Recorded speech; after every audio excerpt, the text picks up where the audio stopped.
Hi everyone, it's Monica, and welcome back to Tailor-Made Cards for You.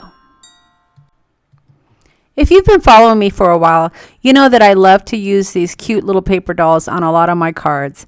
And you wouldn't believe the amount of people that say they have the paper dolls and they just don't know what to do with them, or they don't know how to use them.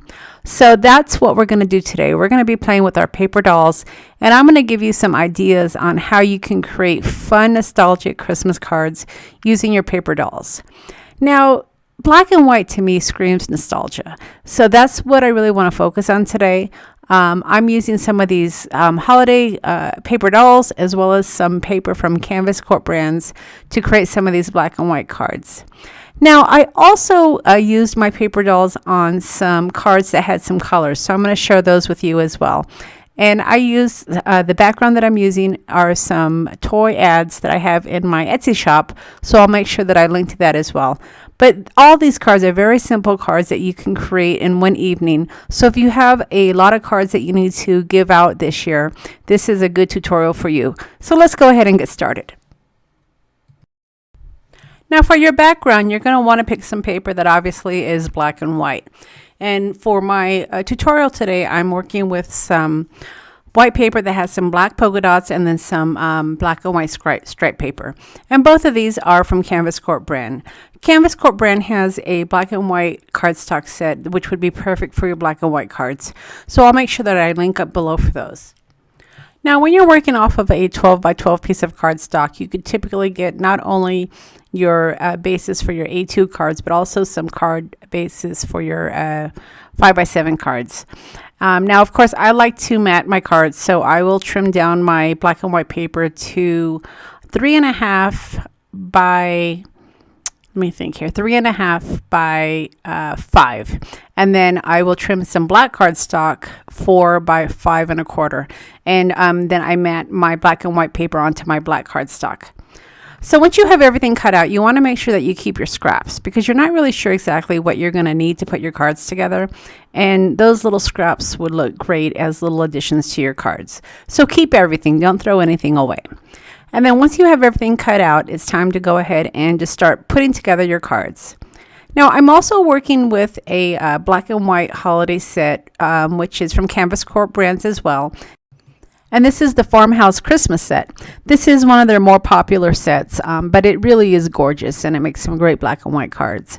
And usually what I'll do is I will just cut some of the background to use on my cards, and then they also have strips that you can cut to also add to your cards. So not only am I using the 12 by 12 cardstock, but I'm also using some of the strips.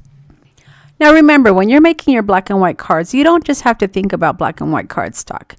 You can add some black and white washi tape. If you have any trinkets or buttons, you can add those to your cards. Anything black and white will work for these cards. So use your imagination. Just kind of rummage through your stash and see what you have that's black and white. And what I would do is I would pull out all of your black and white embellishments, because that way you can have them handy to embellish your cards. One of my prior videos was on washi tape, and it surprises me how many of you struggle with using your washing tape, because I use it on almost everything.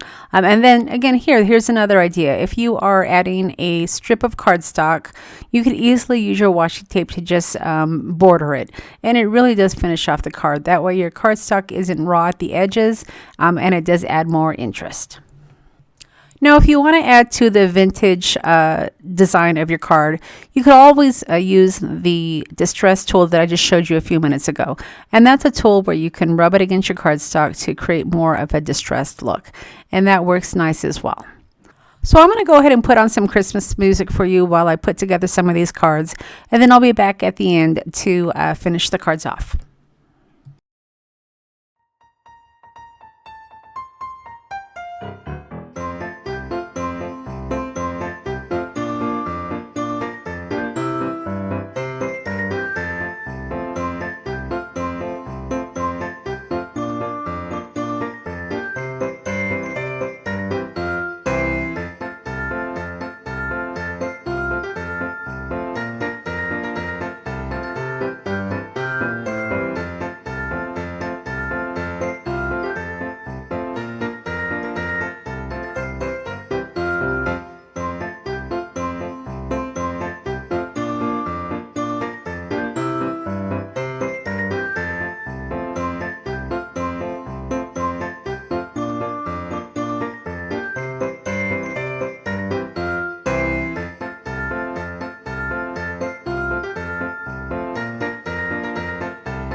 Now, the paper dolls that I'm using are from the Christmas collection, but certainly you can use any of the vintage paper dolls.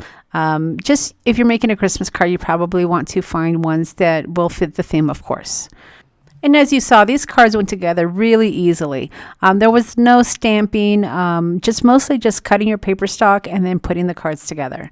So you could easily put together several of your Christmas cards, especially for those of us that have lots of people where we send Christmas cards to.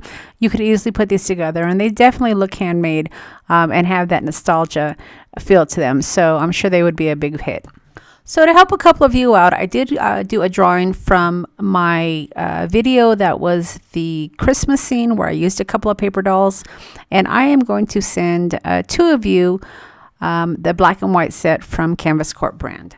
So if you see your name at the end of the video, go ahead and give me a shout out through my Etsy shop, and I will make arrangements to get that black and white card set to you. Hopefully you have some of the paper dolls and you'll be able to put some of these cards together, but the black and white cardstock will definitely be a good start for you. And don't forget to check out my Etsy shop as well. If you saw my video where I created my digital passport card, I do have a new Santa kit out there available, and I do plan on doing a video. But if any of you are interested in grabbing that before the video airs, you may want to check that out as well. So as always, I will leave a list of all the products that I've used to create this card along with the links to the stores. If you've enjoyed the video, don't forget to leave me a thumbs up. And don't forget to leave a comment, because you never know if this is going to be the video that I draw from next. And if you haven't subscribed to my channel, don't forget to hit that subscribe button before you head out. All right, everybody, thanks so much for stopping by, and we'll see you again in a few days.